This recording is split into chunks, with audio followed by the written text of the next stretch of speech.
Hello there. What's going on, everyone? Today I'm going to be doing a biased list review for an X-Wing build that was actually submitted from one of you guys in the comments section.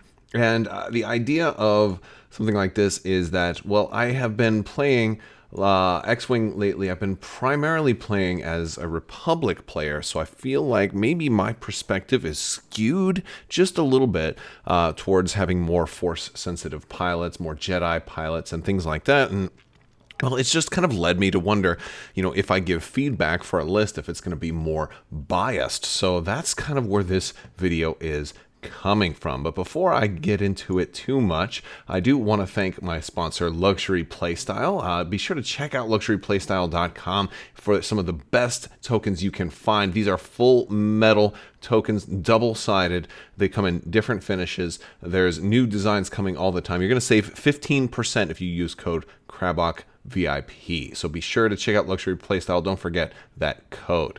All right, so now I want to thank to user Bennett Veldman, who actually submitted this list, and he says, hey, I like to play aggressively. Here's what I was thinking of. I wanted to kind of force bumps and then attack with intimidation, and so I'm like, all right, well, let me take a look at this list. So here is the list, and we're gonna break this down.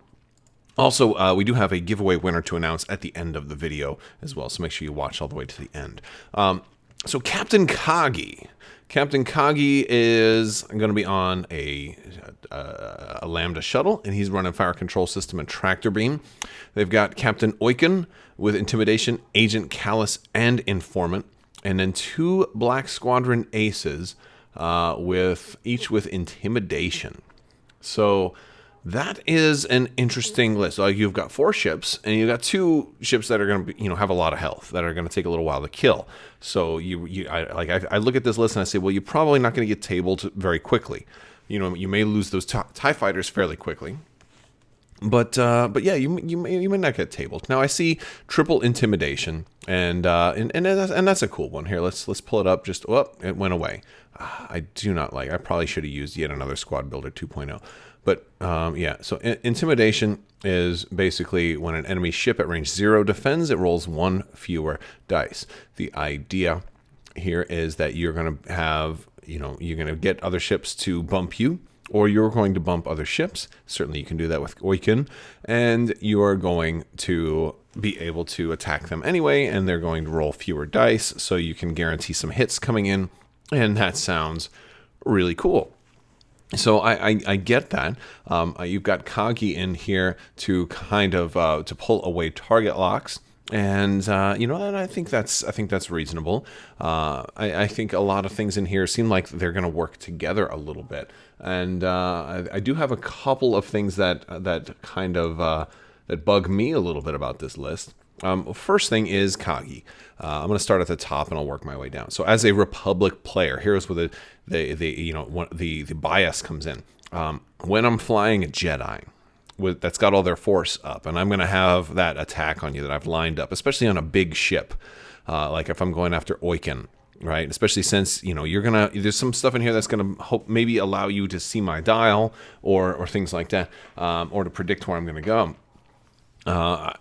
I imagine I'm going to have some great shots on Oicunn, and usually I prefer, when I know I have an offensive shot coming in, I prefer to take a target lock because I've already got force, right? And of course that usually depends on the situation. If I know I'm shooting and I'm not going to get shot. Sometimes a focus is great too, but I am more of a target lock leaning player. So I view Kagi as a real nuisance here. Another type of list I'll sometimes run are those ordnance-based lists, whether it's the new Republic Y-Wings or some of the V-19s. There's a lot of missile and torpedo delivery platforms in the Republic right now. So that's certainly Kagi's ability to transfer all those torpedoes to him is a problem. That does mean that I'll probably have to go for Kagi first, just to kind of get that out of the way. I think in this list he is the biggest threat, and not just for the Kagi ability, but also for that tractor beam that's on him. Now, fire control system I have no quarrel with. Your initiative 4, that's a respectable place. You have a fairly good chance of being able to put a target lock on who you want to be able to put a target lock on. The problem is, and here's the only problem that I'm looking at, is this ship can't take a target lock. So I don't feel like fire control systems is a good option here, because you don't have anything that's giving you the ability to take target lock. So I think you got to lose fire control system, right?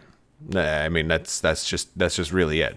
You don't have anything that's good. Now, there are other things that can give you the ability to take a target lock, but fire control system isn't one of them.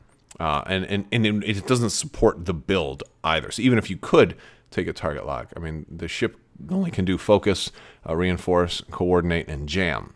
So that's a mistake.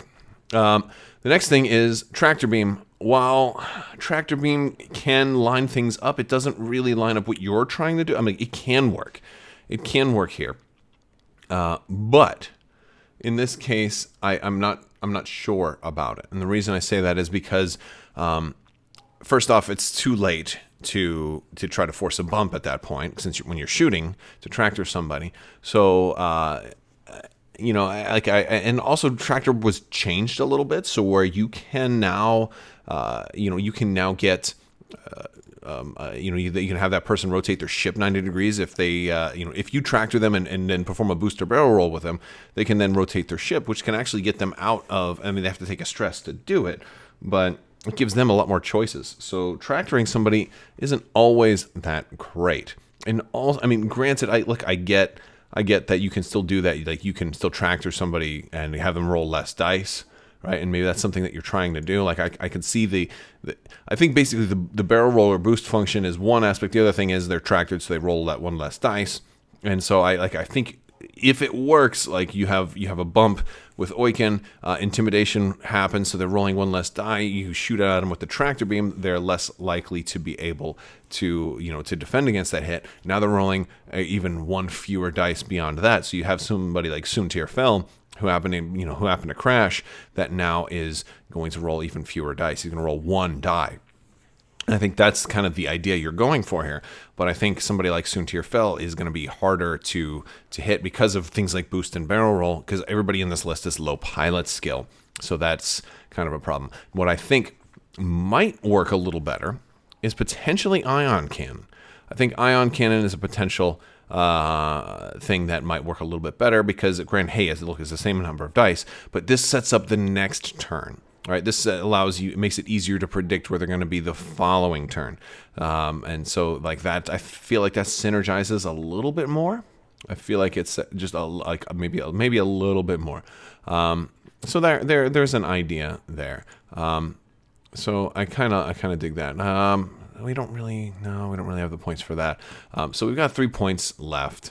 And I think you do want a little bit of a bid here, for sure, especially for ties, because like one of the problems is you can't force somebody to bump into you because, well, these guys are initiative 3, and it'd be nicer if you had initiative 1s, but then they wouldn't be able to take intimidation. And I get that you're trying to spread out a little bit, force some bumps, or bump into other people, but more than likely, force some bumps. So like the Black Squadron Aces are not a bad idea, but you are lacking in initiative, and that's one of the things. But the fact that they're also the same number as Oicunn gives you the choice on who you want to go first and or where. So I dig that. So I think you gotta drop. I think you gotta drop fire control, because the Lambda's just not gonna be able to do anything with it. Like that's a deal breaker. So now going on to Captain Oicunn. Intimidation on him, of course, that's a natural fit. Now you've got Agent Callus.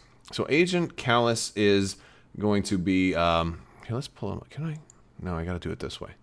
All right, so after placing forces, you're going to assign the hunted condition to an enemy ship, and while you perform attacks against that hunted condition, you may change one of your eyeballs to a hit. So this is going to allow you on the VT-49 to maybe be more free to take a target lock action, which is pretty nice. you're less likely, or maybe reinforce, you're less likely to have to focus because you're going to be able to turn one of those die automatically to a hit, which is cool. Like, I like that. And I get that, and that works. And then if the hunted condition itself is going to go to another friendly ship or another one of your opponent's friendly ships after you blow up one, so this can just, you can stay in the whole game. So that much is kind of cool. Although it does kind of broadcast your intentions because you're like, hey, I might be going for this guy first. You could also use that as a bluff. Now the informant is, I think, one of the staples for something like this. It's going to give you the listening device that you get to put on another ship, and that's one of my complaints about this original list builder. It doesn't give you the listening device, but basically the listening device is during the system phase. If an enemy ship with informant upgrade is at range 0 to 2, you flip your dial face up. Since you are a larger base ship, you have an easier chance of being in range 0 to 2 of somebody else. And you just have to kind of get there the one time, and then you can hopefully get there again. But you don't have booster barrel roll, so you kind of want to maybe be using your TIE fighters to kind of limit some of the movement where you think, oh, I think you're going to do a hard 2 right here. Let me barrel roll this TIE fighter just to stop that maneuver. So now I have a better predictions on where you're going to go, and that's how I plot my maneuver with the decimator. So that'll work a couple of turns.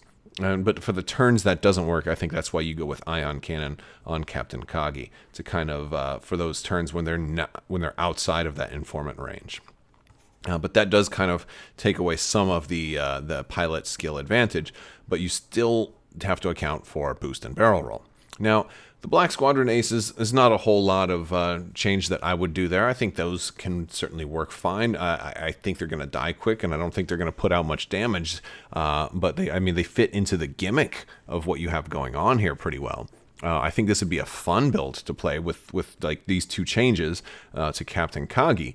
And you've got 3 more points. So if you don't want to go for a bid, there's probably some stuff that you could find in here to. Not skilled bombardier, that's for sure.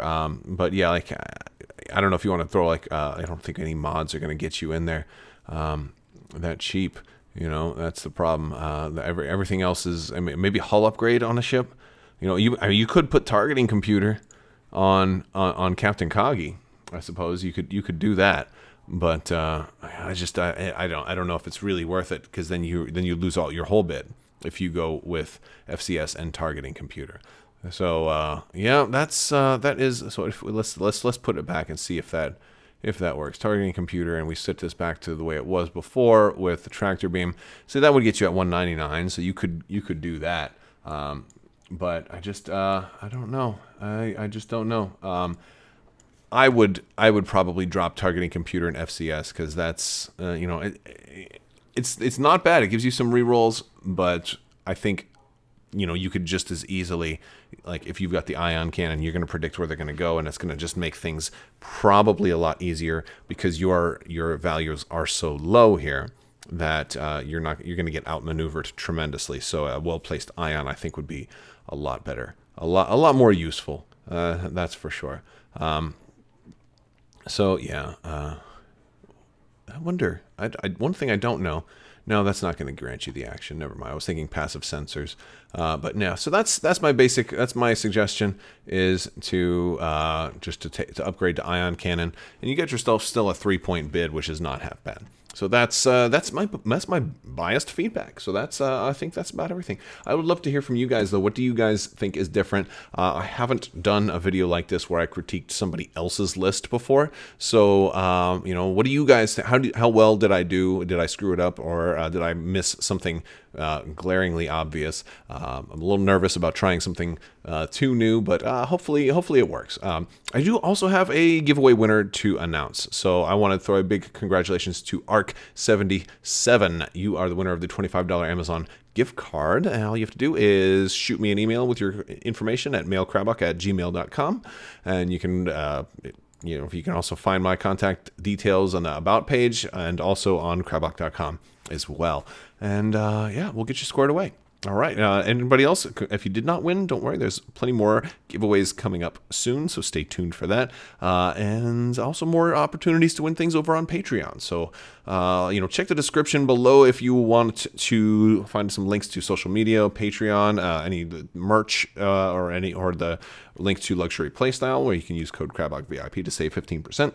And that is about it, guys. All right, that's all I've got for you today. I want to thank you all so much for watching, and as always, have a great day.